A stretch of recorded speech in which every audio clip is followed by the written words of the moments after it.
teman-teman semua. Sebelumnya perkenalkan, nama saya GB, tapi bukan Justin Bieber. Saya akan menjelaskan banyak hal mengenai subjek hukum internasional untuk membantu kawan-kawan saya dalam memenuhi tugas-tugasnya. Sungguh jahat kalian semua.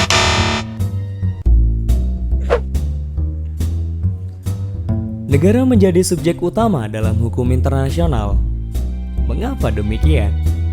Yang kita ketahui bahwa hukum internasional merupakan keseluruhan kaidah dan asas yang mengatur hubungan atau persoalan dalam melintasi batas negara. Negara yang seperti apa yang disebut sebagai subjek hukum internasional? Yaitu negara yang memenuhi 4 unsur sebagai berikut. Yang pertama harus memiliki wilayah. Yang kedua harus memiliki yang namanya penduduk. Yang ketiga harus memiliki pemerintah yang berdaulat.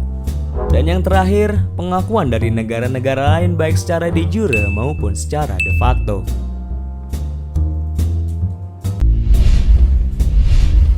Lanjut mengenai organisasi internasional. Organisasi internasional adalah perhimpunan negara-negara merdeka yang berdaulat dan mempunyai tujuan tertentu. Organisasi internasional mempunyai hak dan kewajiban yang ditetapkan dalam konvensi-konvensi internasional seperti halnya PBB, OPEC, APEC, dan ASEAN. Selanjutnya adalah pemberontak. Pasti kalian mengira bahwa pemberontak seperti halnya bajak laut dan sebagainya. Tapi bukan seperti itu. Pemberontak atau bisa disebut insurgensi dan belligerensi di dalam suatu insurgensi sendiri merupakan suatu kualifikasi pemberontak dalam suatu negara. Namun secara de facto belum mencapai tingkat keteraturan sebagai organisasi yang terpadu dalam melakukan perlawanan. Dalam hal ini kedudukan pemberontak belum dapat diakui sebagai pribadi internasional yang menyandang hak dan kewajiban menurut hukum internasional. Insurgensi tidak dapat disebut sebagai belligerensi karena untuk dapat diakui sebagai belligerensi sebagai subjek hukum internasional harus memenuhi beberapa syarat sebagaimana berikut.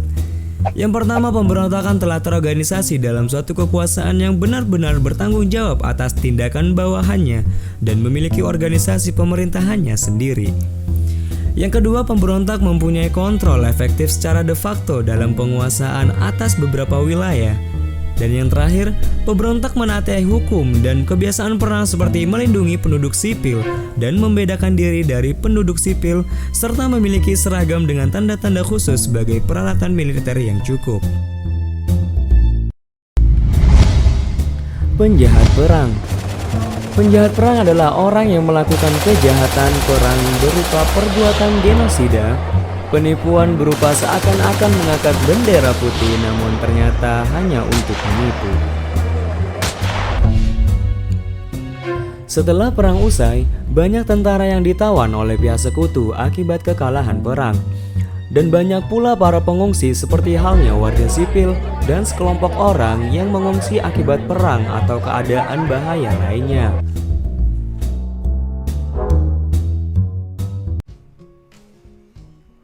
Internasional. Apa itu hukum internasional?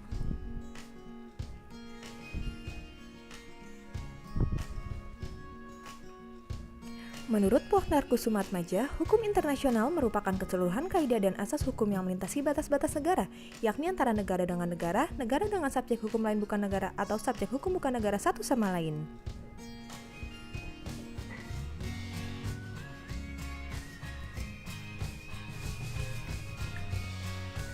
Istilah hukum internasional.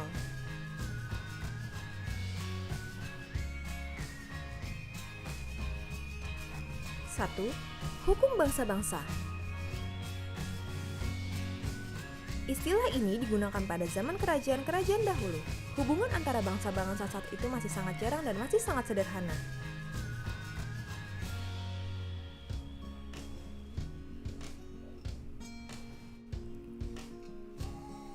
Dua, hukum antar bangsa atau hukum antar negara. Istilah ini digunakan pada masyarakat di negara-negara Eropa ketika muncul negara dalam pengertian modern yaitu negara kebangsaan. 3. Hukum internasional. Istilah hukum internasional merupakan istilah yang lebih modern. Dalam hal ini, hukum internasional tidak hanya diatur hubungan negara dengan negara, tetapi juga mengatur hubungan antar negara dengan subjek hukum internasional bukan negara, serta hubungan atau persoalan antara subjek hukum internasional bukan negara dengan satu sama lain.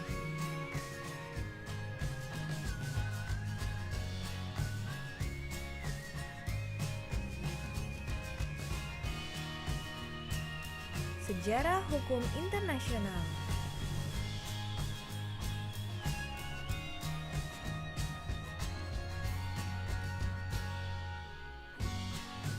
Satu, kebudayaan Yunani. Pada masa ini dikenal hukum yang mengatur hubungan antara negara kota. 2. Kebudayaan Yahudi. Pada masa ini dikenal hukum yang mengatur hubungan antar bangsa. 3. Kebudayaan Islam. Pada masa ini dikenal hubungan antar bangsa-bangsa Arab yang diatur oleh kaidah hukum. 4. Kebudayaan India kuno. Pada masa ini telah diatur hubungan antara raja-raja di India berdasarkan hukum kebiasaan disebut Desa Dharma. 5. Kebudayaan Bizantium. Pada masa ini telah dilakukan diplomasi terhadap bangsa-bangsa tetangga dan berkembang hukum antara bangsa-bangsa terutama tentang hukum diplomasi. Unsur-unsur masyarakat internasional. A. Adanya subjek hukum internasional.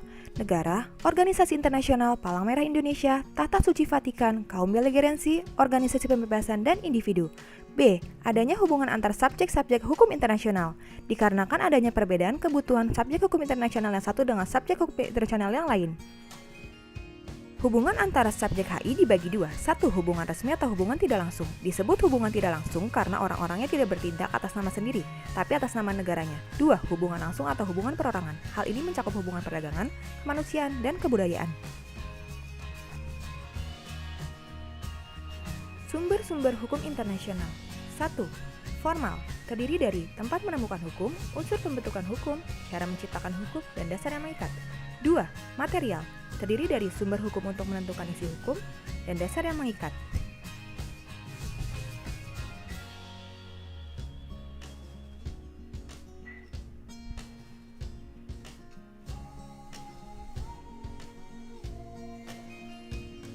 Perjanjian internasional.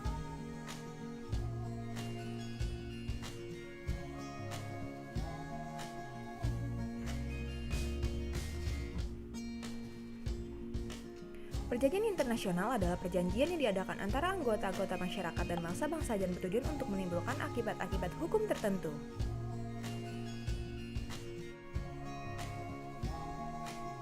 Bentuk-bentuk perjanjian internasional. Treaty, Arrangement, Convention, Pact, Covenant, Charter, dan Statute.